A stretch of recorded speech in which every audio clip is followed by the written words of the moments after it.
kadın niye burada? Kim, yengem mi? Kadın senin yengen. Beyza'nın annesi.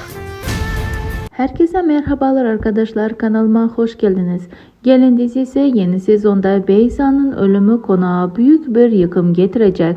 Beyza ölmeden önce annesine önemli sözler söyleyecek. Gülfem'den Hançer ve Cihan'dan intikam almasını isteyecek. Cihan ve Hançer konağa geri dönecek. Cihan Hançer'i mutlu etmek isteyecek. Her türlü hediyeler verecek, onun gönlünü almaya çalışacak. Hançer ve Cihan'ın romantik sahneleri dizimize damga vuracak. Böylece onların arasındaki bağ daha da güçlenecek. Ama bu mutluluk uzun sürmeyecek. Gülfem'in intikam isteği giderek büyüyecek. Hançer'e zarar vermek için tehlikeli planlar hazırlayacak. Eğer olaylar büyürse Efehan çok zor durumlarda yaşayabilir.